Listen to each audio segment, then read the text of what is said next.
This is the Jamaica Information Service, the voice of Jamaica. You're inside Jamaica Magazine. Encouraging the information flow, sharing the news and views you need to know. We are building an informed Jamaica every day. Listening to what you say. It is Friday, December 11, and it is our pleasure to welcome you to today's edition of Jamaica Magazine. I am your host, Alison Watson. Coming up, JUTC testing the feasibility of rehabilitating some damaged buses, originally tagged for scrap metal, tighter regulations for naming school board members, and local craft vendors and manufacturers challenged to sharpen their competitive edge. Later on, observing safe practices even while enjoying the fa-la-la-la-la good times of Christmas. Stay with us. We've got the news in detail after this break.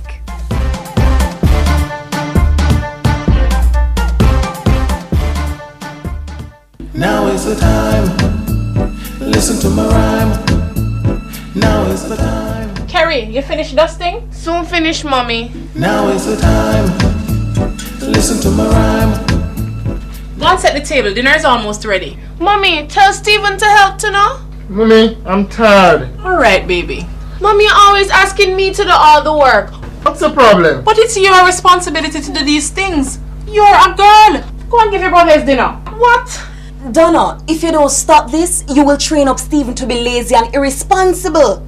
If you want him to grow up to respect women and to carry out his responsibilities, you should ensure that he starts to practice now by doing his work in the home too. Change, change, change, change, change, oh, change, change, change, change, change, change. Now is the time.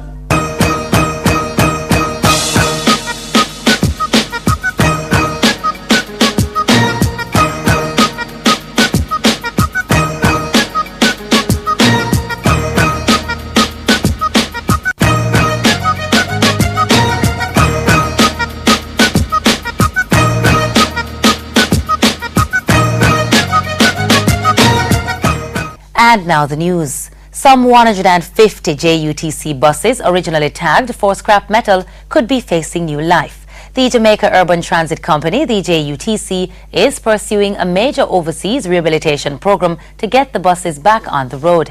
The initiative is being undertaken in collaboration with the Ministry of Transport and Works. It involves sending the decommissioned buses to Brazil for rehabilitation.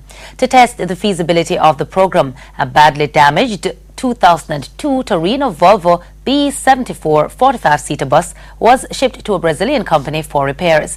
Yesterday, the fully reconditioned bus was unveiled. The unit was shipped to Brazil and rebuilt and rehabilitated as arranged. It's now back on the island for the planned road testing.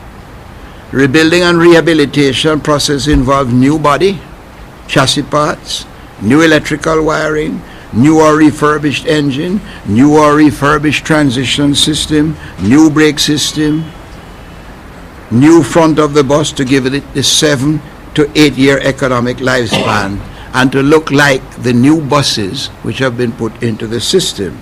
The unit comes with a broad warranty, including 2 years for the body parts and 1 year or 100,000 kilometers for engine, chassis and electrical parts. This is comparable to the warranties on new vehicles. The turnaround time for the bus rebuilding process is approximately 6 to 8 weeks, including shipping to and from Brazil.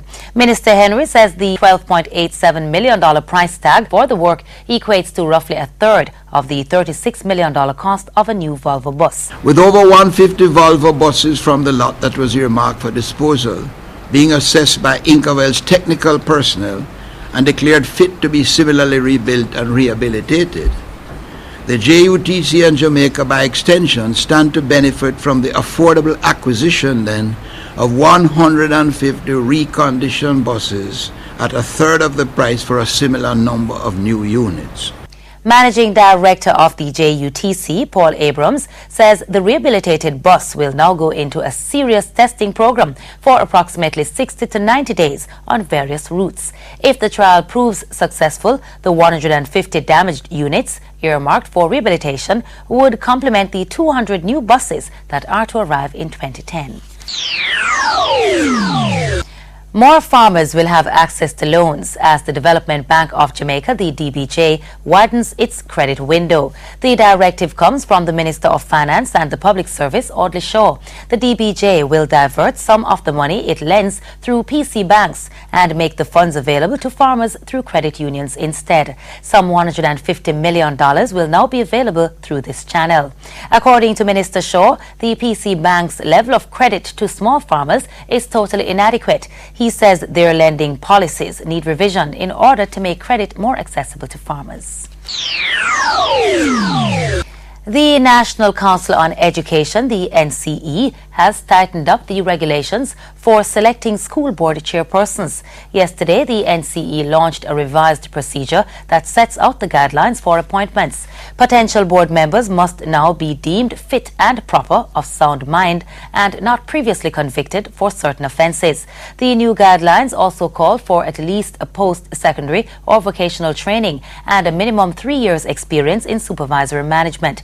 Minister of Education Andrew Holness says the change is important as the processes governing the school system must be modified to complement other efforts at transforming the education sector. I'm very grateful that the NCE has taken this on and has come up with, I believe, a workable plan that should accommodate all concerns and I think should be satisfactory to all stakeholders. Chairman of the NCE and Principal of Jamaica College, Ruel Reid, says a significant feature of this revised process is the establishment of a pool of qualified persons to sit on school boards.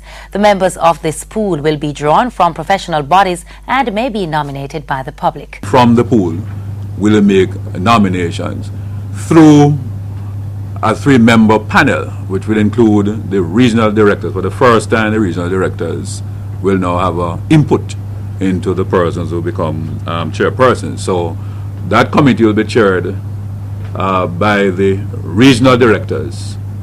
It will include the member of parliament or his representative. And again, for the first time, we'll have the Parent Teachers Association or the community rep be involved in the process. The first phase of the new process will begin in April of 2010 in Region 5, which covers Manchester, St. Elizabeth and parts of Clarendon. Craft vendors and manufacturers have been challenged to hone their competitive edge in the region. The call comes from Minister of Tourism Edmund Bartlett. He says craft markets are now centres for tourist purchasing activities and offer craft people an avenue to display the Jamaican culture and heritage. But the minister says not enough is being done in the areas of marketing and innovative design. Too many of the products look the same, and this, he says, makes them less competitive. Let us see more autochthony, more originality, more things that come from what we call the bowels of our people, the creative minds of our people, so that when the visitor comes and he purchases, he has no difficulty paying the price because he knows that he's getting something unique. Minister Bartlett was addressing vendors at the recent official opening of the Old Fort Craft Market in Montego Bay. The market was extensively refurbished by the Tourism Enhancement Fund, the TEF. The $12 million project is part of the Tourism Ministry's drive to improve craft markets across resort areas. As a craft vending sector is a very important part of our product development strategy. It makes a significant social contribution because the industry is easily accessible to individuals at all levels. Secondly, the fact that items sold by craft vendors have limited import content means that this is one of the few economic activities in which the net retention of income by producers in the domestic economy is relatively high. The minister says the vision is to see Jamaica's craft industry ranked in the top 2 among regional destinations by 2012.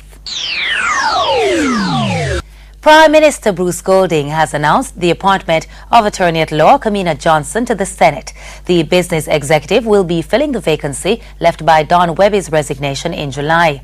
Ms. Johnson is a graduate of the University of the West Indies and the Norman Manley Law School. She is currently the Deputy Company Secretary and Assistant Vice President for Legal, Regulatory and Corporate Affairs at Lime. The Prime Minister says Ms. Johnson brings to the Senate a deep commitment to national affairs and a sharp perspective.